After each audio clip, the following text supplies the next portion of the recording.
Assalamualaikum warahmatullahi wabarakatuh. Salam guru penggerak, salam sehat dan bahagia.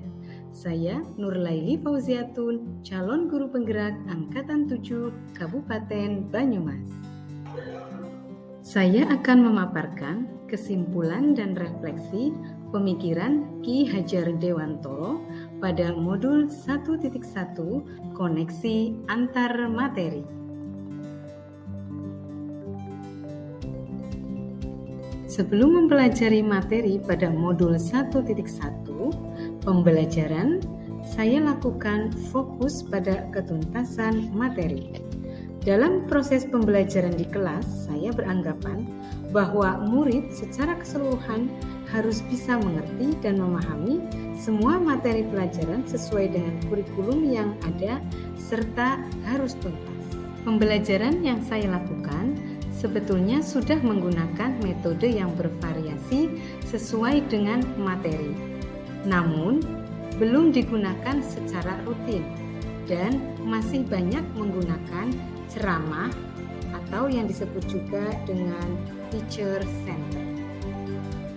Pada saat pembelajaran di kelas, saya belum bisa totalitas melayani anak-anak. Terkadang perhatian yang saya berikan hanya pada sebagian saja dan tidak menyeluruh.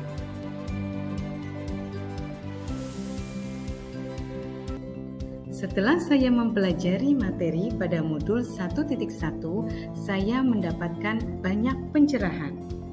Pembelajaran tidak hanya fokus pada ketuntasan materi dan tercapainya KKM saja. Namun, lebih dari itu, proses yang terjadi pada saat pembelajaran berlangsung menjadi hal yang perlu diperhatikan. Hasil belajar penting, namun prosesnya jauh lebih penting. Bagaimana anak-anak berproses untuk belajar dan mengembangkan potensi yang dimilikinya dengan bantuan guru. Sebagai pendidik, guru tidak hanya mentransfer ilmu pengetahuan saja.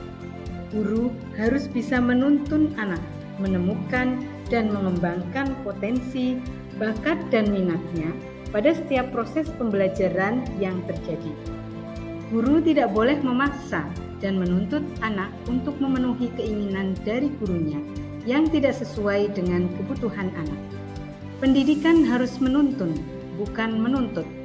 Guru juga harus menuntun anak menuju budi pekerti yang luhur. Karenanya, dalam setiap proses pembelajaran, harus selalu menanamkan nilai-nilai luhur budi pekerti agar anak mencapai keselamatan dan kebahagiaan. Pembelajaran dilakukan dengan menggunakan media dan metode yang menarik dan bervariasi.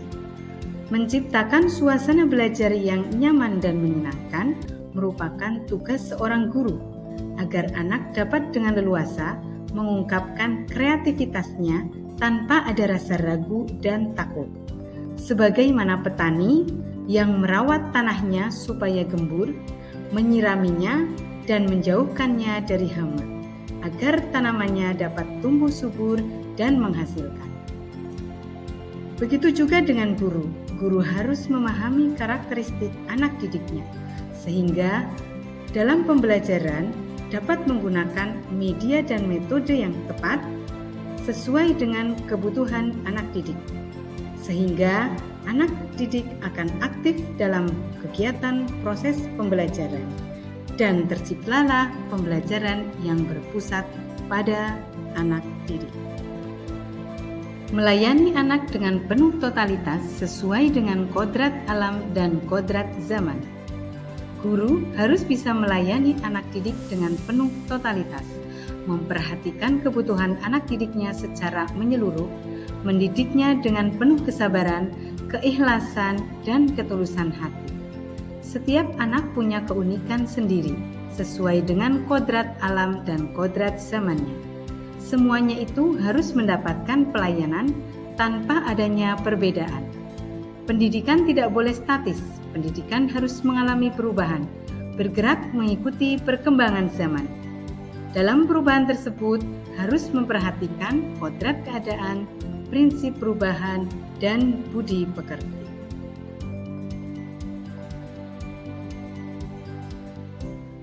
Yang dapat saya terapkan lebih baik agar kelas saya mencerminkan pemikiran Ki Hajar Dewantoro, yaitu menuntun anak dengan mengembangkan pendidikan karakter, budi pekerti luhur di sekolah melalui kegiatan pembiasaan secara rutin. Menciptakan pembelajaran yang menyenangkan sesuai dengan kebutuhan anak dan berpusat pada anak, student center. Melayani anak dengan penuh totalitas, mengembangkan potensi dan bakat yang dimiliki anak. Sekian pemaparan dari saya. Terima kasih. Salam sehat dan bahagia.